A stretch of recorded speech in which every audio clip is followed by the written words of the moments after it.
Folks, many times you hear discipline takes away freedom. Have you heard that? Yes, no. How many believe it's true? Not true at all. Folks, discipline actually gives you freedom. In fact, we need to find what is discipline. Folks, discipline is a track to run on. Many times people say, I want to be free. You take the train off the track, it is free, but where does it go? You take the steering wheel off the car, it is free, but where does it go? Nowhere. Discipline is a track to run on. This does not take away freedom. It actually gives you freedom. Anybody here who has a 2 or 3-year-old child? Raise your hand. 2 or 3-year-old child. Man, 3-year-old, 2-year-old? Yeah. Does your child love chocolates, man? Yeah. And if you took a nice big box of chocolate, would your child love it, man? Yeah. And the way kids are, when they like chocolates, they like to have the whole box in one go. Yes, ma'am. Yes, ma'am. True? And let me ask you, if you let your child have the whole box in one go, what will happen? Your child will fall sick. But if you discipline your child to have 2 or 3 every day, they would enjoy it and stay in good health longer. Am I right? Did discipline take away or give freedom? Give freedom. 2, if you could drive on any side of the road anytime, you think you'd get home? No. But if we follow the discipline of the traffic law, we'd get home a lot faster. Yes, no. So discipline does not take away freedom. Folks, it actually gives you freedom. We need to learn from the animal kingdom, folks. Many times you got to be unkind to be kind. All medicine is not sweet, but you got to have it. All surgery is not painless, but you got to take it. Nature teaches us a lot. We all have seen that big animal, the mama giraffe, 20 feet tall. A mama giraffe gives birth to a baby giraffe standing. Too tall it can't sit. All of a sudden, the baby plops down from mama's cushion and falls down on earth. Bang. Baby is weak and wobbly, can't get up. What does first thing mama do? Mama goes right behind the baby, takes a little head start, and comes and gives one kick. And the baby jumps up. I'm sure giraffe kicks must be pretty hard. I haven't had it. But the baby jumps up.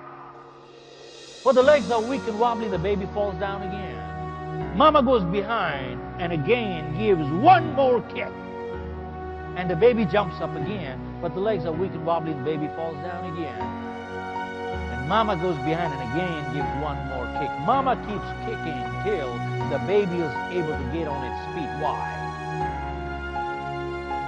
Because mama realizes that the only chance of survival for the baby in the jungle is to get on its feet. Otherwise, they would be what? Yeah, they would be eaten up by the predators. The question is this an act of love? Yes, no. Folks, discipline is an act of love. Parenting and leadership is not a popularity contest.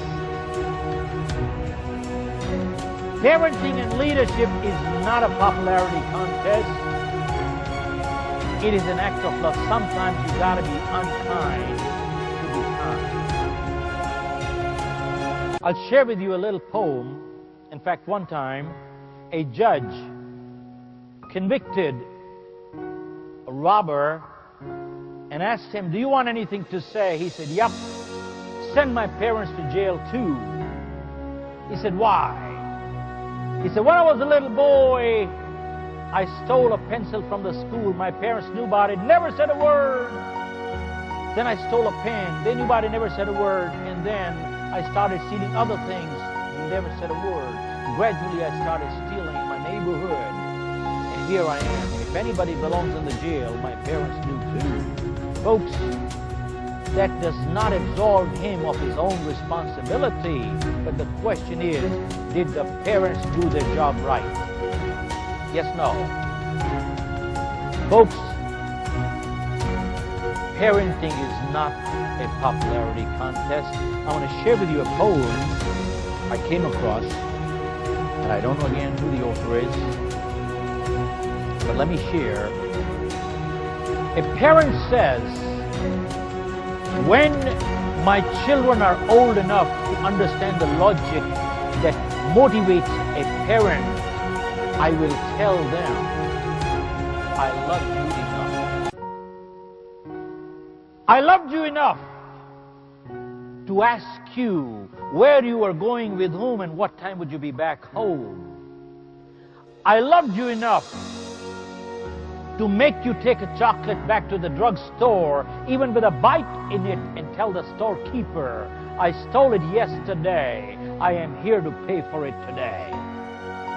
I loved you enough to let you save your own money to buy a bicycle, even though I could afford to buy you one. I loved you enough to stand over you for 2 hours to get your room cleaned, and act that would have taken me only 15 minutes. I loved you enough to let you see tears, anger, and disappointment in my eyes. Children must learn parents are not perfect either. Do you know of any perfect set of parents, folks? There are none in this world. I loved you enough to let you accept responsibilities for your actions, even though the penalties were so harsh that they broke my heart. But most of all, I loved you enough to say no. And I knew you would hate me for it, but those were the most difficult battles of all. I am glad I won them, because in the end, you won them too. Because in the end, you won them too. Folks, parenting is not a popularity contest at all. Sometimes you got to be unkind to be kind. Folks, going back a few years ago, I read an article in the United States, and it said, we people. You know what we people means? Not Mr. We. We people over 50, I am over 50. We are the no generation. You know what the no generation means? When we ask the parents, can I buy this? They said no. Can I go to the movies? No. Can I go to the restaurant? No. And when they said no, they meant no. And from the eyes you could tell, you better not ask again. Could you relate to that? Yes, no? Yeah. He says, we're the no generation. He says, our kids are the yes generation. Anytime they come and ask you, can I buy this? Of course. Can I go to the movie? Oh, yeah. Can I go to the restaurant? Of course. And if perchance you ever said no, they say, why? And now you explain the why. Then they again ask you why. You explain the second why, they again say why. And now the third why, and the fourth why, and the fifth why. Why does the sun come out of the east? I don't know why. That's the way it is. When you go to the doctor, he looks at your blood profile, and he says, you got malaria. You say, why?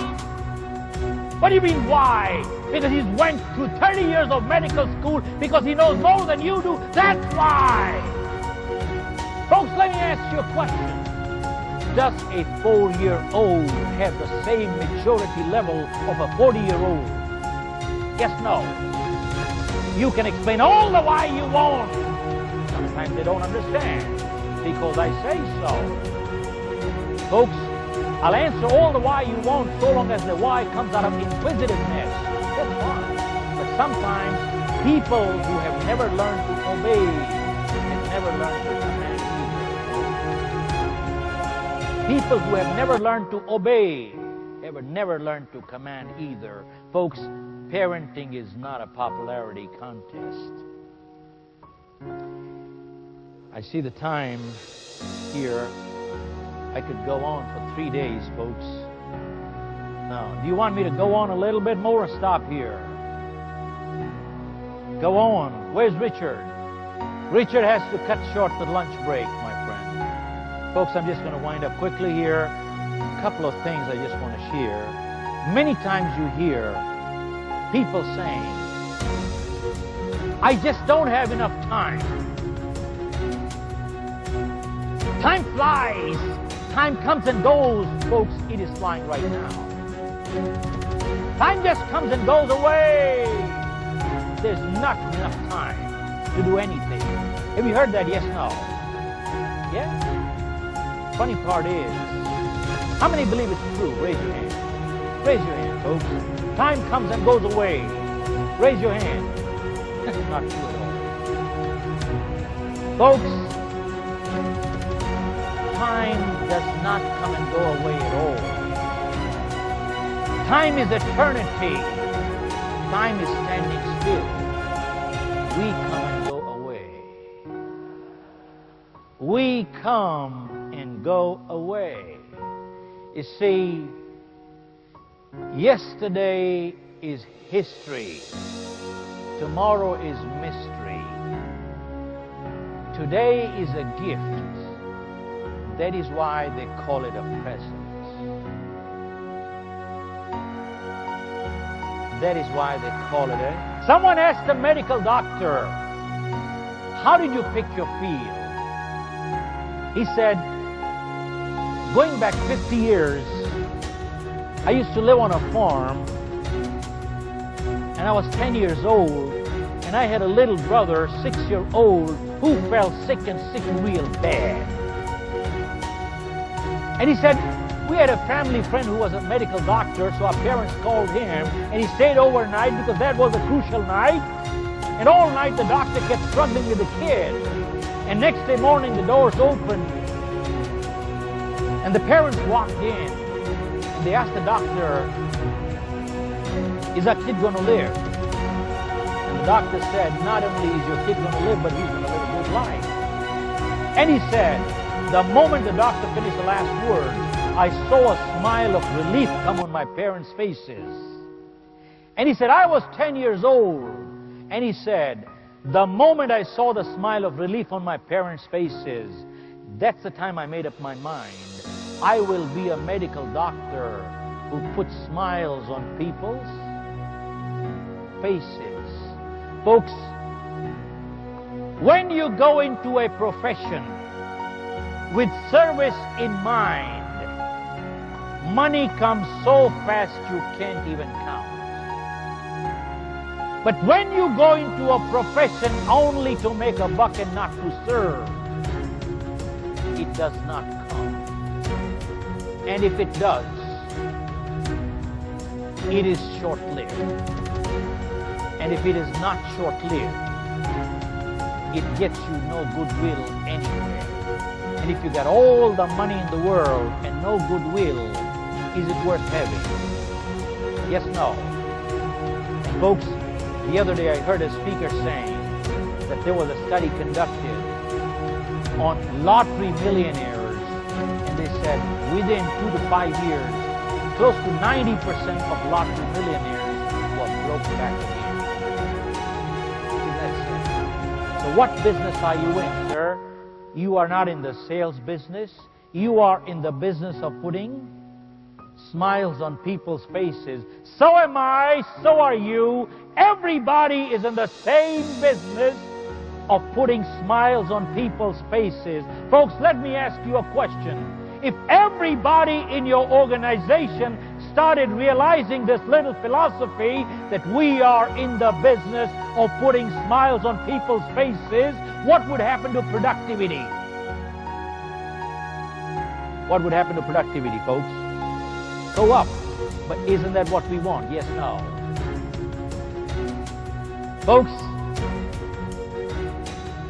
when a person says, I am good because I don't steal, cheat, lie, that's not true. If they don't cheat, it only means you're not a cheat, but that does not make a person good.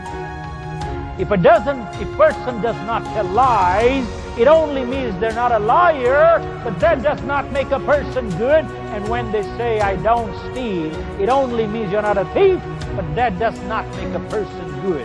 Folks, go ask a doctor. Absence of ill health does not mean good health. Similarly, absence of fault does not make a person good. A person becomes good when they actually do good.